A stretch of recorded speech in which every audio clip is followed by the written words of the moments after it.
रायगडमध्ये शिवसेनेला सत्तेपासून लांब ठेवत राष्ट्रवादी आणि भाजप सत्ता स्थापन करत असल्याबाबत मंत्री भरत गोगावले यांनी भाष्य केलं। महायुतीत एकत्र आहोत तर एकत्र येणं गरजेचं असल्याचा सल्ला गोगावले यांनी दिला।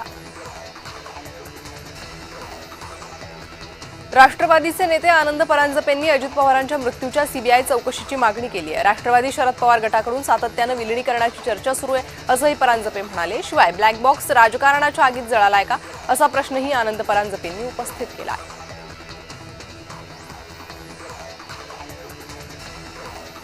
नागपुरात केंद्रीय मंत्री नितीन गडकरींबाबत आक्षेपार्ह पोस्ट करणाऱ्या सोशल मीडिया अकाउंटवर सायबर पोलिसात गुन्हा नोंदवलाय। भाजप सोशल मीडिया सेल अध्यक्ष शिशिर त्रिपाठी यांनी याबाबत तक्रार केली आहे। संबंधित व्हिडिओ हटवण्याची प्रक्रिया सुरू झाली आहे।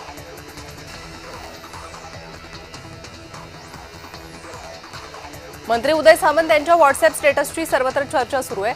शिंदे राज ठाकरेंच्या भेटीचा फोटो उदय सामंतांनी शेअर केलाय। राज ठाकरेंनी एकनाथ शिंदेंची भेट घेतल्यानं चर्चांना उधाण आलंय। शिवराय नसते तर देशाचा इतिहास भूगोल राहिला नसता असं वक्तव्य शिवनेरीवरील संबोधनात मुख्यमंत्री फडणवीसांनी केलंय। पुणे जिल्ह्यातले सर्व किल्ले अतिक्रमण मुक्त झालेत असा मोठा दावा मुख्यमंत्री फडणवीसांनी केलाय।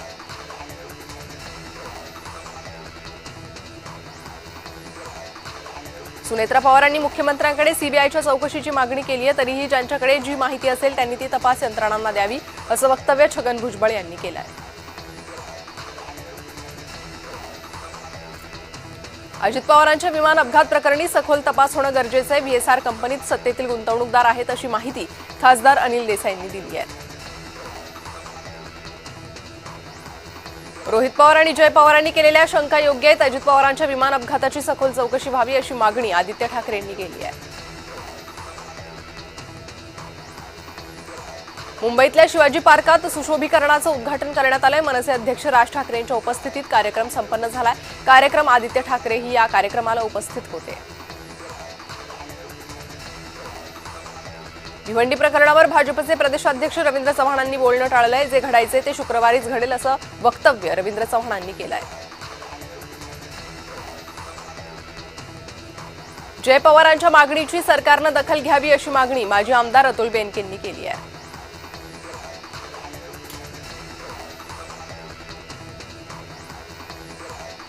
झिरवाळांच्या कार्यालयात केलेली कारवाई ही मुख्यमंत्र्यांच्या आदेशाशिवाय होऊच शकत नाही असं म्हणत आदित्य ठाकरेंनी फडणवीसांकडे बोट दाखवलंय। जो फुटून जातो तो भाजपवाला नाही, कारवाईबाबत प्रदेशाध्यक्ष निर्णय घेतील असं वक्तव्य मंत्री आशिष शेलारांनी केलं। ब्लॅक बॉक्स राजकारणाच्या आगीत जळाला का असा सवाल राष्ट्रवादी काँग्रेसचे नेते आनंद परांजपेंनी उपस्थित केला आहे। नागपुरात नितीन गडकरींच्या बदनामीचा कट रचला गेलाय। भाजपकडून नागपूर सायबर पोलिसात तक्रार नोंदवण्यात आली आहे। गडकरींच्या बदनामीसाठी 3 सोशल मीडिया अकाउंट सक्रिय आहेत।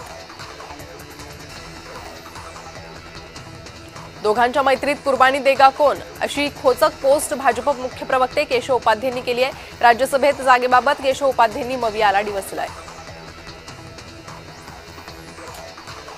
बुलेट ट्रेन सुरू झाल्यावर गुजरातला जाऊन व्यवसाय करा असं वक्तव्य मंत्री गणेश नाईकांनी केलंय।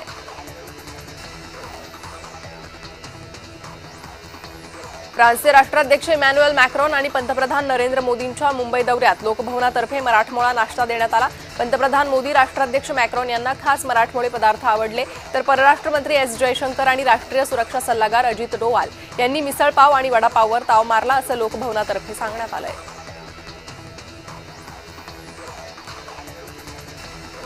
ज्ञानेश्वर पवार यांच्यासह विंचूर गटातील कार्यकर्त्यांनी राष्ट्रवादी काँग्रेस पक्षात प्रवेश केला।